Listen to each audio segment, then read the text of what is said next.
আসসালামু আলাইকুম। তো আজকে আমি যে কথাগুলো বলবো, তো এই কথাগুলো শুনলে আপনারা অনেকেই আমাকে আওয়ামী লীগের দালাল মনে করতে পারেন বা এটা ভাবতে পারেন যে আসলে হ্যাঁ ও আওয়ামী লীগের দালাল। কিন্তু আসলে আমি কোনো দলকে আমি সাপোর্ট করি না। আমি হচ্ছে নিরপেক্ষ এবং আমি সাধারণ জনগণ এবং দেশে যেটা সাধারণ যেটা হক নীতিবান কথা ওটাই বলার চেষ্টা করি। তো যাই হোক, কিছুদিন আগেও হচ্ছে আমাদের বঙ্গবন্ধু শেখ মুজিবুর রহমানের কিন্তু উনি কিন্তু এখন আমি জাতির পিতা বলবো না, তবে তিনি এই বাংলাদেশ বিনির্মাণে কিন্তু তার অনেক ভূমিকা ছিল এবং শহীদ জিয়াউর রহমান উনিও দেখছি।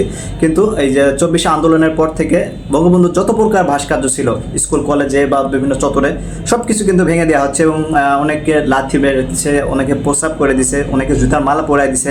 এগুলো হয়তো আপনারা দেখছেন। কি জন্য? এটা হচ্ছে অনেক হুজুর, মাওলানা, মুফতি সবাই দিছে না।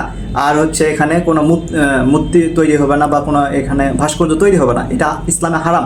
হ্যাঁ, এটা হারাম মানলাম, কিন্তু অপরদিকে শহীদ জিয়াউর রহমানের ওইটা কিন্তু ভাঙা যাবে না, ওটা হালাল। আবার এদিকে নতুন করে 24-এর হচ্ছে জাদুঘর, যেটা জুলাইয়ের গণঅভ্যুত্থানের জাদুঘর, এখানেও কিন্তু অনেক ভাস্কর্য তৈরি করা হচ্ছে, এটাও কিন্তু কি হালাল।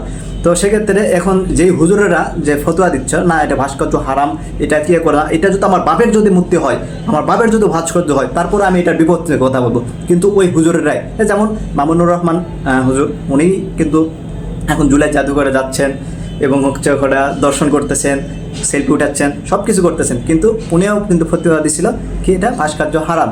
তো এটা কোনো রাখা যাবে না। অথচ দেখেন আবার সেই ভাস্কর্য মূর্তি আবার মাটিতে আমরা তৈরি করতেছি, আবার ওটাই আমরা প্রদর্শন করতেছি, সাপোর্ট করতেছি। তাহলে আমাদের ইমান যদি শক্ত না থাকে, আমাদের ইমানের প্রতি যদি আমার দুর্বলতা হয় বা কোনো দলের পক্ষে যদি হয় বা যেই দল ক্ষমতায় আসুক, আজকে যদি আবার আওয়ামী লীগে আসে নেন, তাহলে কিন্তু আবার না আওয়ামী লীগের এটা মূর্তি রাখা ঠিক আছে, জায়েজ।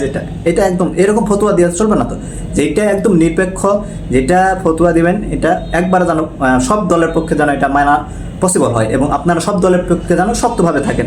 ডু অর ডাই, আপনি সত্য কথা বলবেন। আপনি এখন মানুষ আপনার বিপক্ষে যাক বা করুক, কিন্তু আপনি যখন সুবিধাবাদী দল খুঁজবেন তখন তো এটা পসিবল না। এটা হচ্ছে আমি মেসেজটা ড্রপ করলাম।